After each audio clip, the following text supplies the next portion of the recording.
I was 38 years old when I realized I'd spent 20 years waiting for someone who might not even exist. At least, that's what I told myself as I stepped off the private jet onto the tarmac of the island resort, a place my family owned but never used, because my grandfather was the kind of man who bought things just to say he owned them. The ocean air hit me like a release. I'd been in my head for months, running the family foundation, managing the endless expectations of being the good daughter, pretending I didn't still think about a man who told me, when I was 17 and desperate, that I was too young for him. His name was Nathan Cross. He was my uncle's college friend, and he'd ruin me for anyone else.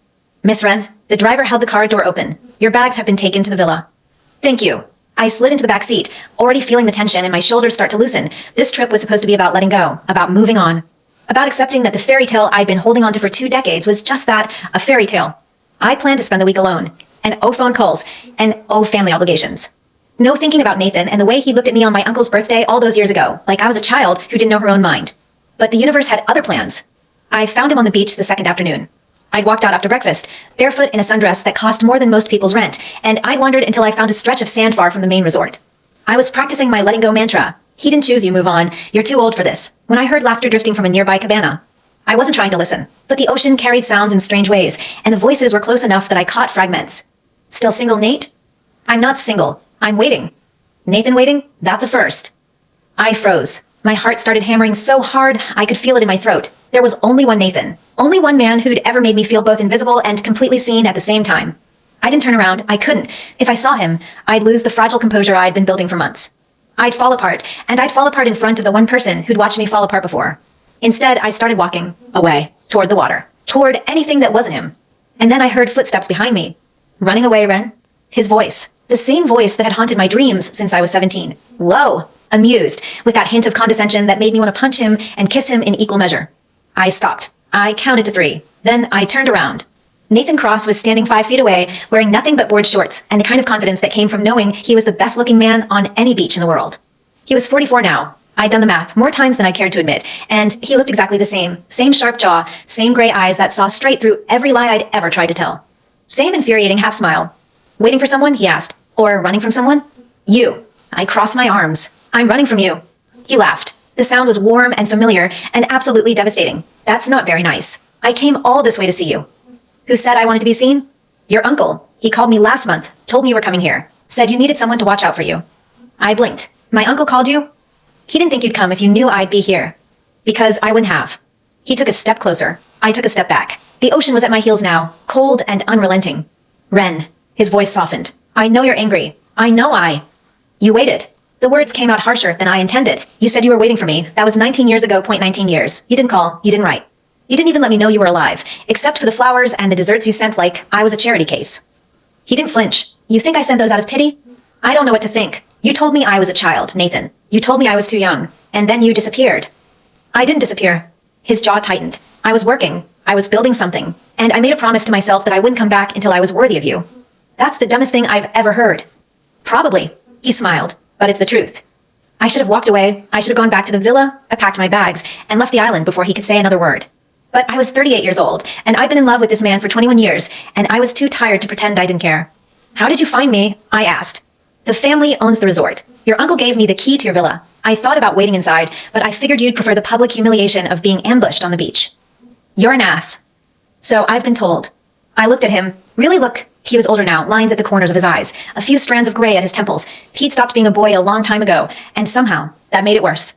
Because he wasn't the fantasy I built up in my head anymore. He was a real person who'd chosen to wait for me, even when I'd given him every reason not to. I'm not going to sleep with you, I said. Didn't ask. You want to. Wanting and asking are 2 different things. He stepped closer. I've been patient for 19 years. I can be patient a little longer. Why? Because you were worth waiting for the first time I saw you. You were 17, and you walked up to me at your uncle's party, and you bit me on the arm like I was a piece of fruit you were claiming for yourself.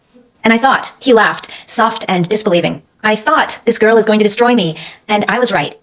I ended up at dinner with him that night. His friends were there, a group of men I vaguely recognized from my uncle's parties, all of them now in their 40s, all of them looking at me like I was the punchline to a joke they'd been waiting 20 years to hear. So, one of them said, leaning across the table, you're the one Nate's been hiding all these years. I've heard about you. The wild one. The one who bit him and ran.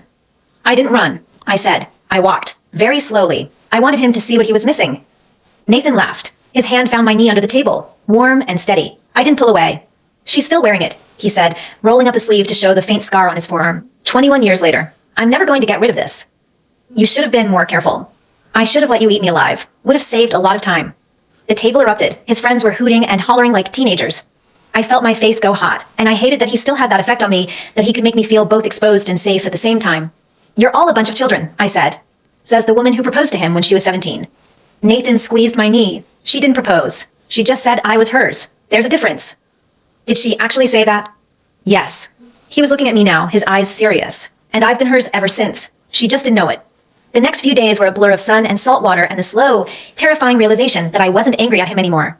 He took me snorkeling. He pointed out fish I'd never seen before, named every coral reef like it was an old friend. He was patient when I got tired, gentle when I got scared, and he never once pushed for more than I was ready to give. But the questions were building in my head. The biggest one, why now? Why, after all these years, was he finally showing up? I have to ask you something, I said on our last night. We were sitting on the deck of my villa, the stars spread out above us like a blanket. Ask. You said you were waiting, but you waited for 19 years. That's not waiting, I don't know what that is. You could have found someone else. You could have moved on. You could have stopped pretending I mattered. He turned to face me. What if I couldn't? Couldn't what? Move on. Stop pretending. Find someone else. He took my hand. I tried. Ren, that I really did, that I dated, that I met women who were smart and beautiful and everything I should have wanted. And every time I compared them to you, every time they came up short, and I knew that if I settled for less, I'd spend the rest of my life wondering what you were doing, who you were with, whether you were happy. So you just waited. I just waited. That's insane. Love is insane. You knew that when you bit me. He kissed me that night. I've been planning to say no. I've been planning to stay strong and walk away and protect myself from the man who'd stolen my heart and then done nothing with it. But when he kissed me, I forgot all of it. I forgot my plans, my defenses, my carefully constructed walls. I just felt him, and he felt like coming home. We're not done, he said, pulling back. We're not done, and I'm not letting you go. Not this time. You're talking like I have a choice. You always have a choice, Ren. I just hope you choose me. I called my uncle the next morning. He answered on the second ring, which meant he'd been expecting my call. Did you know? I asked. Did you know he was going to be here? He might have mentioned something. Uncle. He loves you, Ren. He's loved you since you bit him. I figured it was time you both stopped being idiots about it. He's 21 years too late. Love doesn't have a timeline. I went back to the mainland with Nathan. He insisted on flying me home on his private jet, which was both absurd and entirely on brand for the man I'd fallen for. I have a company to run, I said, settling into the leather seat. I can't just disappear for a week and expect everything to be fine. Your uncle told me. The foundation. The family business. You're doing well. I'm doing okay. You're doing amazing. You always were. I looked at him, at the way his eyes crinkled when he smiled, and I felt the last of my defenses crumble. Tell me something true, I said. About what? About why you really waited. He was quiet for a long moment. Then he said, I was scared. Of what? Of being the man who wasn't enough. Of showing up and realizing you'd moved on. Of finding you and discovering that the girl I fell in love with was gone. The girl you fell in love with. I repeated. I was 17. You barely knew me. I knew you were stubborn and fierce and brave. I knew you'd take on the world if anyone got in your way. And I knew, he reached for my hand. I knew you'd forget about me eventually. That you'd find someone else. That you'd grow up and realize I was just a crush, a childhood fantasy, something to look back on and laugh. Did you ever stop to think, I said slowly, that maybe I didn't want to forget? He met my eyes. No, I never let myself hope that much. We landed in the city. I should have gone home, but instead, I went with him to his apartment. He poured me wine, and we talked until dawn about nothing and everything. And then, in the quiet hours of the morning, he asked me a question I wasn't prepared for. Marry me? Excuse me? I'm not joking. I've had the ring for years. I was waiting for the right time. This is the right time. You can't just spring this on me. We've been together for a week. We've been together for 21 years. You just didn't know it.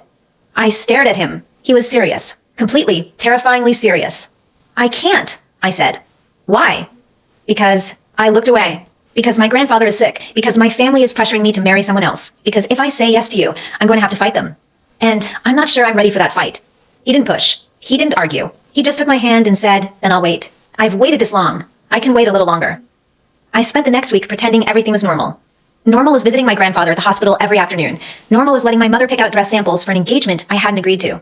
Normal was answering my phone when Nathan called and lying about why I couldn't see him. I'm busy with the foundation.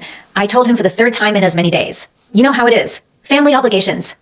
Ren. His voice was steady, the kind of calm that made me feel like he could see straight through me. You're hiding something. I'm not hiding anything. I'm just overwhelmed. Then let me help. You can't help with this. He was quiet for a moment. Then he said, I'm not going anywhere, but I need you to trust me enough to tell me when something's wrong. I trust you, I said, and I meant it, but trusting him didn't make the problem go away. My grandfather was dying, and my family had already decided I was going to marry Marcus Cole, a man I'd never met, a man I'd only heard about through the family grapevine.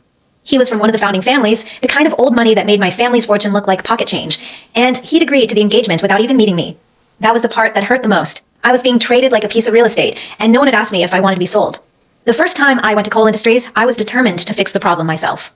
I'd spent the night before researching Marcus Cole, what little I could find. He was 42, a graduate of Stanford, and had taken over his family's company 6 years ago after his father's death. There were no photos of him online, which was strange for someone with his level of wealth. He was either intensely private or intensely paranoid. I put on my most intimidating outfit, a power suit that cost more than most people's rent, and walked into the Cole Industries lobby like I owned the place. "I'm Wren Ashford," I told the receptionist. "I'm here to see Mr. Cole." The receptionist barely glanced at her screen. "He's expecting you, Ms. Ashford. Take the private elevator to the top floor." Top floor. Of course. The man who owned half the city would have the best view of it. The elevator ride was interminable. I watched the numbers climb, my pulse climbing with them. I'd rehearsed my speech a dozen times. I was going to be polite but firm. I was going to explain that I could go through with the engagement and that he should find someone else, someone willing, someone who wasn't already in love with another man. The elevator doors opened onto a floor that was all glass and silence. A single desk sat in the middle of the space, staffed by an assistant who looked like she'd been curated to match the decor. "He's waiting for you in his office," she said, gesturing toward a door at the far end. I walked through it. The office was huge, minimalist, and entirely impersonal. A man sat behind a massive oak desk, his back to me, facing the floor-to-ceiling windows that overlooked the city.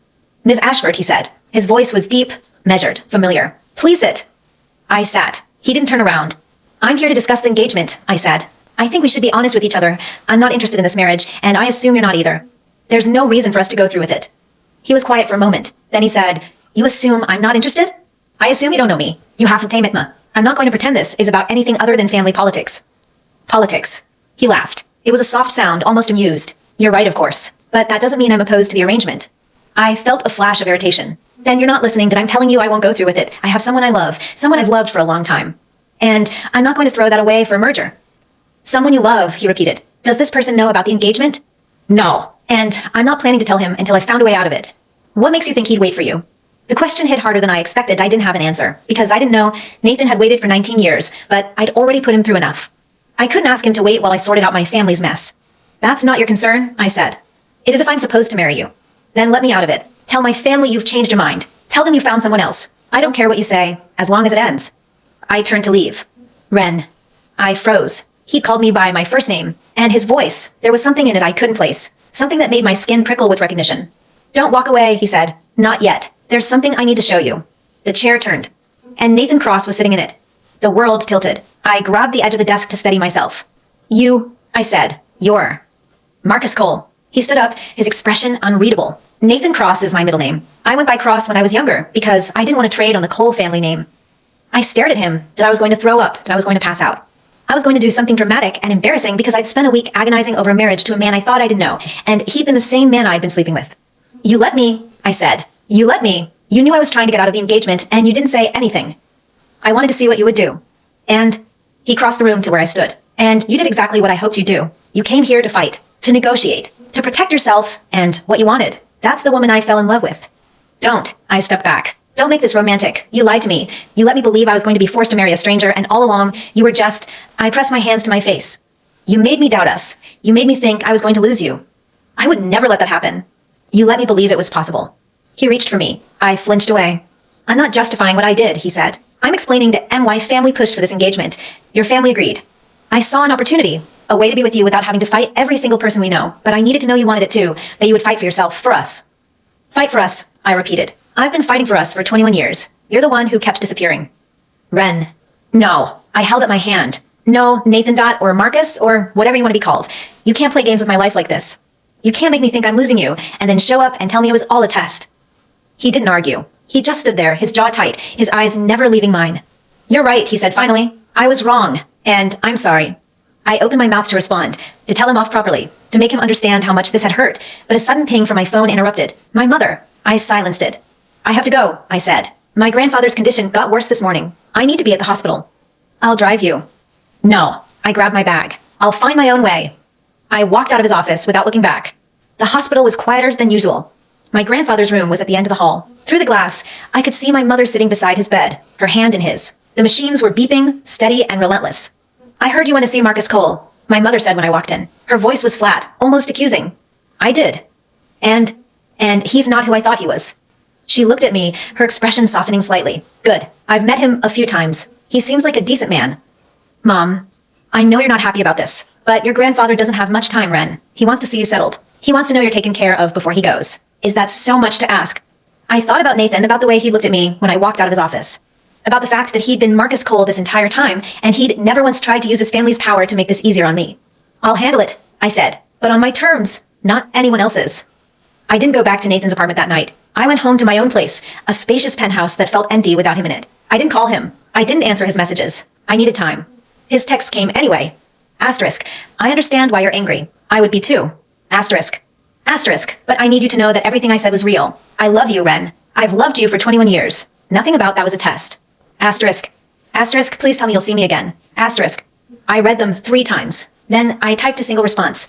Asterisk tomorrow. My office. 10 a.m. We're going to do this properly. Asterisk. His reply came instantly. Asterisk. I'll be there. Asterisk. I spent the next hour pacing my apartment trying to figure out what I actually wanted. Part of me was furious. He'd kept a secret that affected both of us. A secret that could have blown up my life if I'd reacted differently, and part of me understood. Because I'd kept secrets too. I'd hidden my feelings for him from my family, from my friends, from everyone who might have tried to talk me out of it. I pretended I was fine when I was falling apart. I wasn't the only one who'd made mistakes.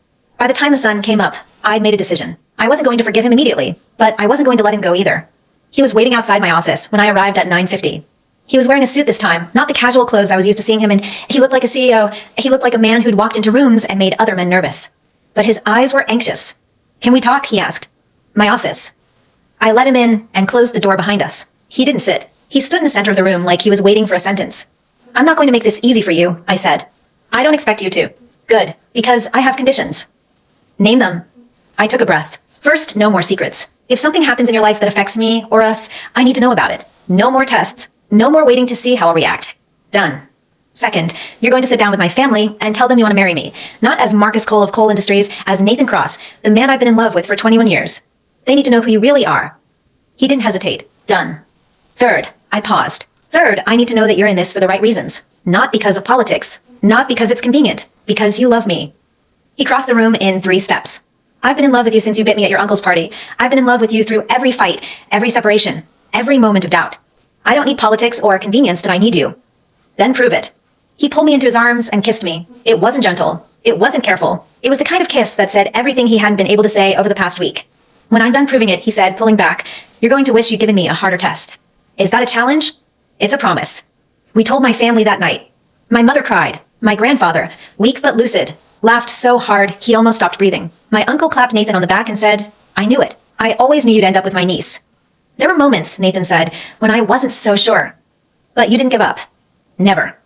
I looked at the man beside me, the man who'd waited 19 years, who'd been Marcus Cole the whole time, who'd let me fight for myself because he trusted me to win.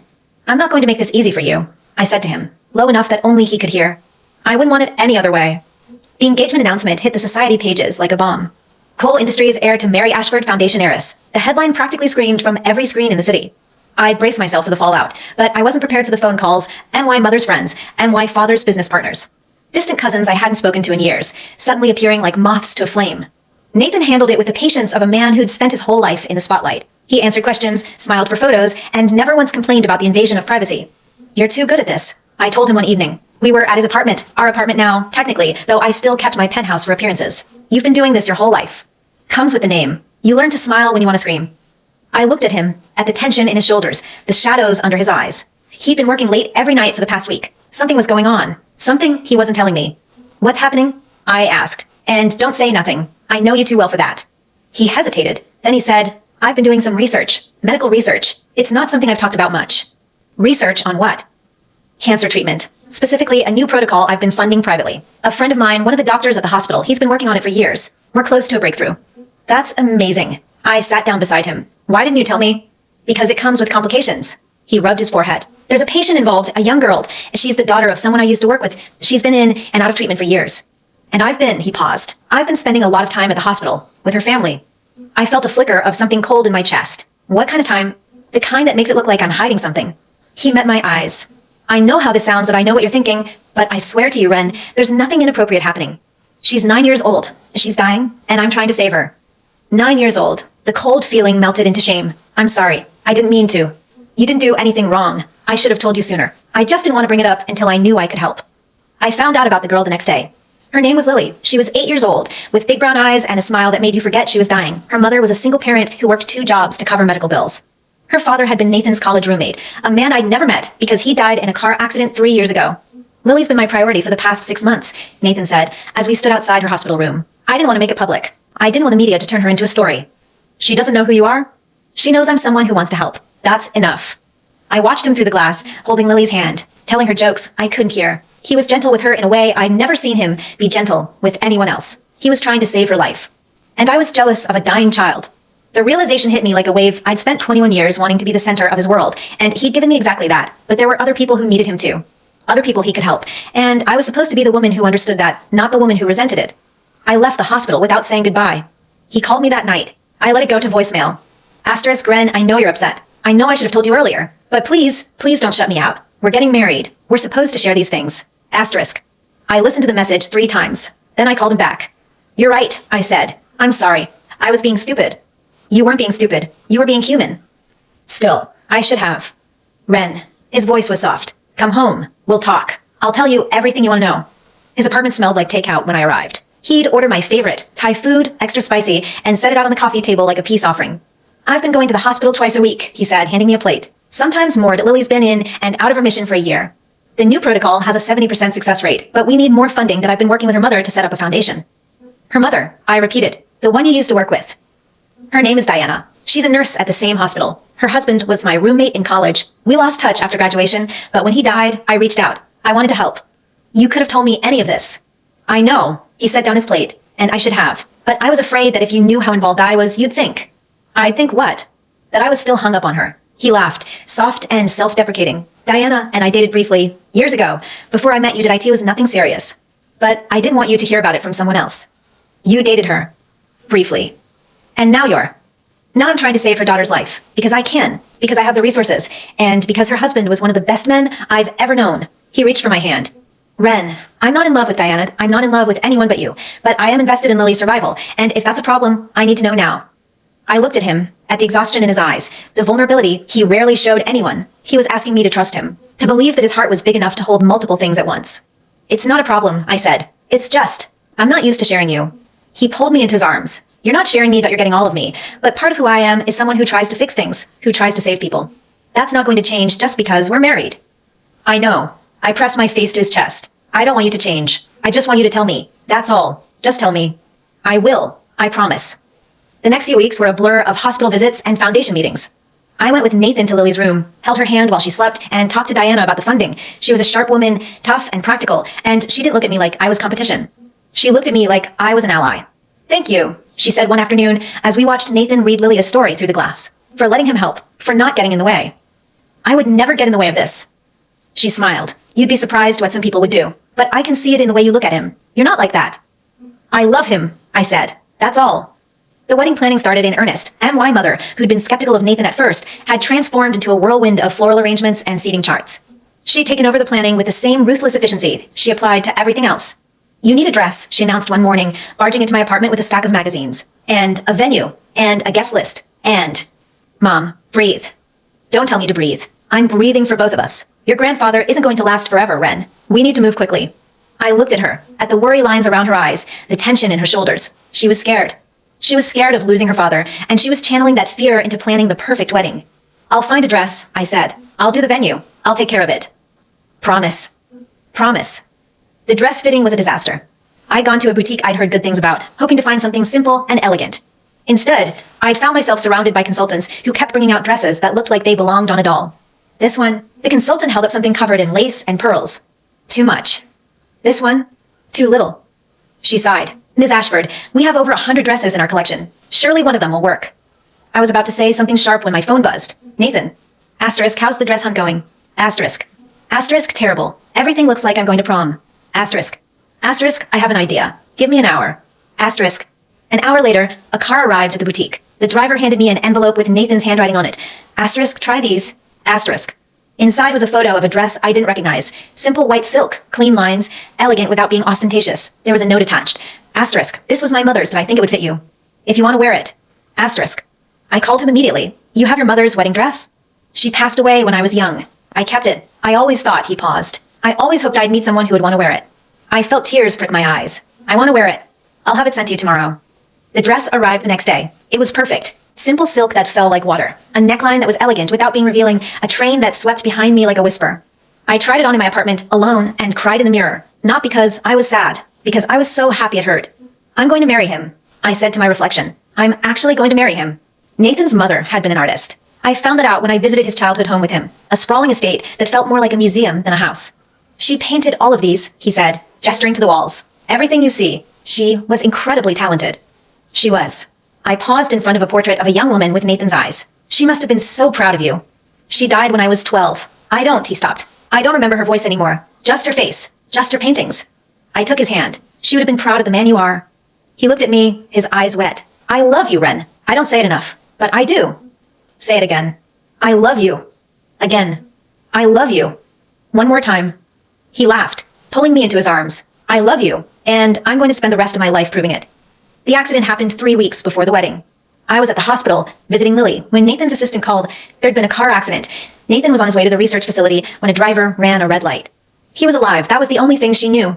I ran. I didn't stop running until I was at the emergency room, pushing through crowds of people, trying to find someone who could tell me what was happening. He's in surgery. A nurse told me. He's stable. But there were complications. You need to wait. Wait. I'd been waiting my whole life. I wasn't good at it. 6 hours later, I was still in the waiting room when Diana found me. Ren. She sat down beside me. What happened? Car accident. He was on his way to the research facility. The other driver. I couldn't finish the sentence. He's going to be okay. Nathan's strong. He's been through worse. You don't know that. I know he's got too much to fight for to give up now. She squeezed my hand. I know he loves you, and I know he's not going to leave you. The surgery was successful. Nathan was in recovery for 2 days, unconscious, while I sat by his bed and held his hand. I talked to him the whole time. I told him about my day, about the wedding planning, about Lily, who'd asked about him and cried when she heard he'd been hurt. I told him I loved him. And on the third morning, he opened his eyes. You're still here, he said, his voice hoarse. Where else would I be? Anywhere else. You could have left. I wouldn't have blamed you. Don't be stupid. I leaned down and kissed his forehead. I'm not going anywhere. He was released from the hospital a week later. The wedding was postponed, but I didn't care. I just wanted him home. I have something to tell you, he said one night when we were lying in bed. Something I should have told you a long time ago. What? When I said I was waiting for you to grow up, that wasn't entirely true. I was waiting because I wasn't ready. I didn't know how to be the man you deserved. And I spent 19 years trying to become someone worthy of you. Nathan. Let me finish. He took my hand. I bought the research facility because of Lily. I invested in the treatment because of her. But I also did it because I wanted to build something that mattered. Something that would last. Something that would prove I wasn't just a rich man with a name. You built something that saved lives. I built something that saved me. He pressed my hand to his chest. You saved me, Ren. You've been saving me for 21 years. I just didn't have the words to say it. The wedding was rescheduled for 3 months later. Smaller than my mother had originally planned. More intimate. Just family, close friends, and a little girl named Lily, who'd been declared cancer-free 2 weeks earlier. Nathan's mother's dress fit perfectly. I walked down the aisle on my grandfather's arm. He was stronger now, healthier, like he'd been holding on just to see this day. Nathan was waiting for me at the altar. He was crying. I was crying. We were both a mess. Hey, I said, wiping his eyes with my thumb. You're not supposed to cry until after the vows. I'm not crying, he lied. I'm happy. That's all.